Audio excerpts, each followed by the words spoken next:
ایک صاحب کی شادی ہوئی, وہ سول ڈریس میں آ گئے کہ اسلام میں چونکہ سادگی ہے. اب باپ کہہ رہا ہے بیٹا شیروانی پہن لے, چل تو 3 پیس سوٹ نہیں پہنتا, شیروانی تو پہن. دولہا تو کہہ رہے ابا اسلام میں سادگی سے شادی کا حکم ہے. تو مجھے بتایا, میں نے کہا اس کو دھوتی بنیان دے دو, دھوتی بنیان دے دو, اس میں آئے گا یہ. دلہن والے خود ہی ہوشیار ہو جائیں گے کہ یہ داماد بنانے کے قابل ہے یا. او بھائی سادگی کا یہ مطلب تھوڑی ہے, دولہا ہے تو پتہ تو چلے کہ قاضی کنفیوز ہو رہا ہے بھائی آپ میں سے دولہا کون ہے. ایسا بھی ہوتا ہے بعض دفعہ, میں تو بھائی کئی نکاح پڑھائے ہیں نا میں نے, ایسا بعض دفعہ ہوا ہے کہ دولہا سے زیادہ ڈریسنگ ان کی تھی جو دولہا کے ساتھ آئے ہوئے. اللہ کی قسم میں کنفیوز ہو گیا, میں نے کہا شاید یہ دولہا ہے, میں تو قبولوانے لگا تھا, اور وہ بھی گھننا بن کے نا ہاں ہاں ہاں کر رہا ہے بیٹھا ہوا. پھر میں نے احتیاطاً پوچھ لیا, میں نے کہا آپ, کہہ رہے نہیں میں نہیں یہی. میں نے کہا دیکھو یار, اگر وہ دولہا اچھا ڈریس نہیں پہن سکتا تھا تو آپ کم از کم اس سے کم درجے کا پہن لیتے. یار تم نے کاٹن پہ کلف لگایا ہوا ہے تو میں بغیر کلف کے پہنوں گا. تو یہ وہ مضبوطی نہیں ہے دین پہ, بلکہ یہ علم نہ ہونے کا نتیجہ ہے. تو میں ایک وہ جلدی سے, آج میں 2:30 بجے بات بیان ختم کر دوں گا انشاءاللہ, تو تھوڑا وقت رہ گیا, بات کو جلدی سے سمیٹوں. تو میرے بھائی جب آپ دین پر مضبوطی سے آئے ہیں, یہ میں مٹی کے برتن سے ایک حوالے سے ایک بات آپ کی خدمت میں ابھی پیش کروں گا انشاءاللہ. تو جب آپ مضبوطی سے شریعت کو فالو کریں گے تو اللہ کہہ رہا ہے کہ پیچھے مت ہٹو, اور پیچھے نہ ہٹنے کا ایک نسخہ اللہ بیان کر رہا ہے کہ دل میں اللہ کی محبت پیدا کر لو. پیدا ہوتی ہے تو واپسی کا آپشن ختم ہو جاتا ہے. پھر آج ہمارے دل اللہ کی محبت سے خالی ہیں. کتنی محبت پیدا کرنی ہے, یہ جو مٹی کے پیالے والی برتن والی بات ہے, پھر میں جمعے کی نماز کے بعد جس نے بیٹھنا ہوگا بیان کر دوں گا, تاکہ یہ جو میں بات کرنا چاہ رہا ہوں یہ کمپلیٹ ہو جائے. تو ایک شاعر نے پہلے زمانے میں نا, یہ جو بادشاہ ہوا کرتے تھے یہ شعراء کو بلا کے ان سے کلام سنا کرتے تھے, پہلے اس کا بہت رواج تھا. تو ایک خلیفہ نے ایک شاعر کو بلایا, متنبی مشہور شاعر ہے, اس سے کہا کہ میں ایک شعر پڑھتا ہوں, آگے اس پہ تم شاعری کہو. یا لائمی کف الملام عن الذی اغناہ طول سقامہ وشقائہ. متنبی بڑا مشہور شاعر ہے, 3 یا 4 صدی ہجری کا, آج سے تقریباً 1000 سال تقریباً ہو چکے ہیں. اے مجھے ملامت کرنے والے, کف الملام عن الذی, اس آدمی کو ملامت مت کرو, اغناہ طول سقامہ وشقائہ, کہ جس کی بیماری اور محبوب سے دوری نے پہلے ہی اس کو لاغر کر دیا ہے. جب کسی کو عشق ہوتا ہے تو ملامتیں ہوتی ہیں نا, تو کہہ رہے ایک تو محبوب مجھے ملا نہیں ہے بھائی, اور ایک دوسری عشق کی بیماری بھی ہے, تو بیمار آدمی قابل ترس ہوتا ہے, قابل ملامت. بولو نا بھائی کیا ہو گیا, اتنی باتیں تو آپ کو پتہ ہیں. بیمار آدمی قابل ترس ہوتا ہے, قابل ملامت, اس پہ انگلیاں نہیں اٹھائی جاتی, اس کو تیمارداری کی جاتی ہے. تو ایک تو مجھے عشق والی محبت کی بیماری, اور اوپر سے محبوب ملا بھی نہیں ہے, تو ان 2 ٹینشنوں کی وجہ سے میں لاغر ہو رہا ہوں. تو تم ملامت کرو گے تو میں تو بالکل ہی غائب ہو جاؤں گا. بڑا زبردست شعر اس نے کہا کہ اب اس پہ آپ آگے قافیے ملائیں. متنبی فی البدیہی شاعر تھا, اس نے پوری نظم کہہ ڈالی.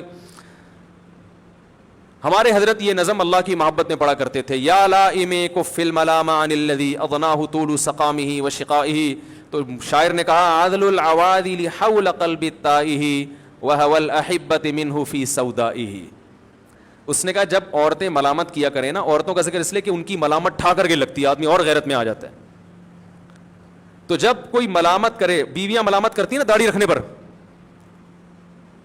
منگیتر ملامت کرتی ہے, منگنی توڑ دیتی ہے, یہ بہت ہو رہا ہے. لڑکے داڑھی رکھتے ہیں, وہ عشق میں آ کے داڑھی کاٹ لیتے ہیں.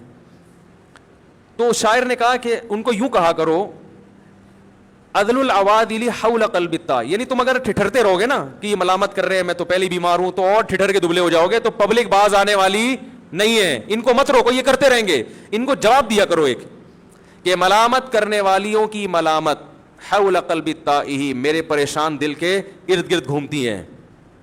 وہو الاحبہ, اور محبوب کی محبت دل کے اندر سیاہ نقطے میں ہے, تو یہ دونوں آپس میں ٹکرا ہی نہیں رہی ہیں. تو میرے دل کی جو محبت ہے, جب ملامت جا کے لگی نہیں رہی ہے تو وہ محبت نکلے گی کیسے؟ تو تم اپنا ٹائم ویسٹ کر رہے ہو, اس کے علاوہ تمہیں کچھ بھی حاصل نہیں ہوگا. پھر آگے بڑی زبردست بات کی, یشکل ملام الی اللوائم حرہ ویصد حین یلمن عن برحائہ, کہا یہ بھی کہہ دیا کرو ملامت کرنے والیوں کو کہ تمہاری ملامت جب میرے دل کے قریب پہنچتی ہے, اندر تو جاتی نہیں ہے, اور جو محبوب کی محبت ہے وہ اتنی گرم ہے کہ ملامت ان کی گرمی سے پگھلنے لگتی ہے, جلنے لگتی ہے, واپس جا کے ملامت کرنے والیوں کو شکایت کرتی ہے کہ کدھر بھیج دیا تم نے ہمیں, دوبارہ نہ بھیجنا. بہت مشکل ہے میرے بھائی. تو ہے تو یہ دنیا کی محبت میں, لیکن اصل میں اللہ چاہتا ہے ایسی محبت کرو مجھ سے, کشتیاں جلا دو, اس کے بغیر دین پر چلنا ممکن نہیں ہے. اگر یہ کہو گے بیگم بھی خوش رہے, ابا بھی خوش رہے, اماں بھی خوش رہے, پڑوسی بھی خوش رہے, باس بھی خوش رہے, اور میرا دل بھی خوش رہے, کوئی بھی خوش نہیں ہوگا, اور اللہ کی ناراضی کا عذاب الگ. ایک دفعہ کشتیاں جلا دے ایسی کی تیسی, لٹکے ہوئے آدمی کو دنیا میں کبھی سکون نہیں ملتا. ایسی کی تیسی جاؤ, جس نے جو بولنا ہے بول دے. میرے بھائی جب تک یہ صفت پیدا نہیں ہوگی, نبی نے ارشاد فرمایا ذاق طعم الایمان من رضی باللہ ربا وبالاسلام دینا وبمحمد نبی صلی اللہ علیہ وسلم, وہ شخص ایمان کی مٹھاس چکے گا جو کہہ دے کہ میں اللہ کو اللہ مانتا ہوں, محمد صلی اللہ علیہ وسلم کو رسول اور اسلام کو دین, یعنی ڈٹ جائے گا بس یہ ہے میرے. تو جب تک یہ کیفیت پیدا نہیں ہوگی, آپ نے فرمایا اسلام کی مٹھاس محسوس نہیں ہوگی. پتہ چلا اسلام میٹھا مذہب ہے. یہ جو میٹھے میٹھے مدینہ کرتے ہیں ایسے تھوڑی کرتے ہیں, یہ یہیں سے تو لیا ہے انہوں نے. اسلام میٹھا مذہب ہے, اس کا ذائقہ ہے, مزہ ہے اس میں, لطف ہے, لیکن یہ لطف اس کو حاصل ہوگا تو کشتیاں جلا کے اسلام کی طرف آئے گا. اور بھائی طارق بن زیاد نے کشتیاں جلا دی تھی نا, کہ لڑنے کا مزہ اسی وقت آئے گا جب واپسی کا آپشن ختم, ادھر بھی موت ادھر بھی موت, پھر لڑائی کا مزہ ہے. بھاگنے کا آپشن ہوگا تو لڑائی کا تھوڑی مزہ ہوگا, وہ سوچتا رہے گا تلوار اٹھاؤں ماروں کہ نہیں ماروں, ایسا نہ میں ماروں تو وہ بھی آگے سے مار دے, دیکھ لو بھاگ جاؤ. تو نہ ادھر کا رہے گا نہ کیا ہو گیا بھائی, نہ ادھر کا رہے گا نہ ادھر کا رہے گا. تو بیچ کا آدمی صحیح نہیں ہوتا, وہ آدمی ہوتا ہی نہیں تو صحیح کہاں سے ہوگا, جو بیچ کا ہے وہ آدمی ہوتا ہے. تو عجیب حساب ہے. تو آج 99% مسلمان جو ہے وہ اسی لٹکی ہوئی پوزیشن میں ہے, لڑکی نہ ادھر ہو رہے ہیں نہ. میں لوگوں سے کہتا ہوں یار تم انگریز کی طرح عیاشی کر لو, اگر کہیں کرنی ہے تو دنیا تو مزے اڑا کے جاؤ نا, پھر آخرت میں بھگت لینا. نہ تم دنیا کے نہ آخرت کے. انگریز کی ٹھکائی ہوگی, وہ کہے گا چلو آخرت میں ٹھکائی ہو, دنیا میں لائف کو میں نے بھرپور انجوائے کیا ہے. آپ کہو گے اللہ جمعے کی نماز تو پڑھتا تھا, پھر بھی چترول لگ رہے ہیں میرے ہے بھائی. تو اللہ کہے گا صرف جمعہ تھوڑی تھا, فجر بھی تھی, ظہر بھی تھی, عصر بھی تھی. آپ کہیں گے اللہ میں نے کم از کم زنا تو نہیں کیا.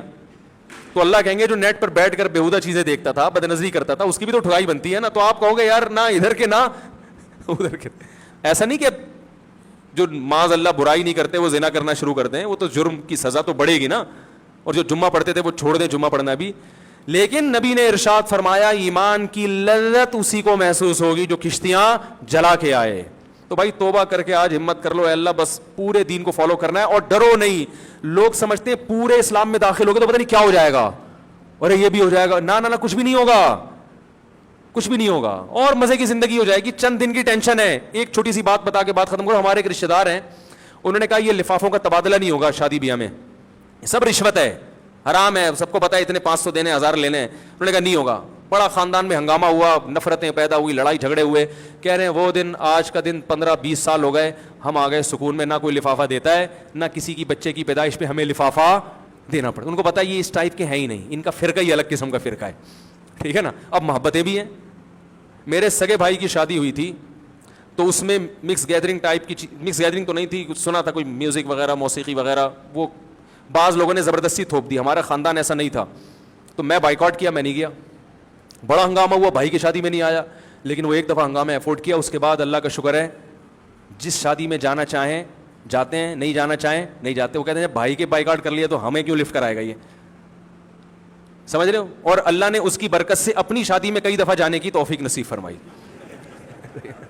یہ ایک الگ فائدہ ہو گیا, کیونکہ جب انسان میں کانفیڈنس پیدا ہوتا ہے پھر وہ کہتا ہے میں اپنی منمانی زندگی گزاروں گا. اپنی منمانی سے مراد جس کو میں صحیح سمجھوں گا اس کو فالو کروں گا. جب پبلک کی پرواہ نہیں ہے تو پھر دوسری شادی میں بھی پرواہ نہیں ہے, تیسری میں بھی پرواہ نہیں ہے. سمجھ رہے ہو کہ نہیں سمجھ رہے؟ بھائی جب جائز ہے دلائل سے ثابت کرو, غلط ہے تو مان لیں گے, نہیں ہے تو جاؤ ایسی کی تیسی.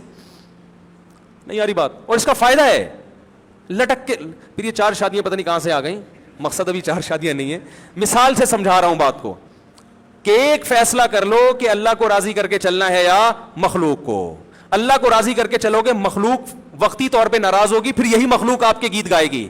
اور اگر مخلوق کو خوش کر لیا, ابھی خوش ہو جائے گی, بعد میں پھر کوئی کسی سے آج تک خوش رہا نہیں ہے, یہی غیبتیں کر رہے ہوں گے بیٹھ کر بعد میں آپ کی. اللہ ہمیں دین پر استقامت اور مضبوطی نصیب فرمائے.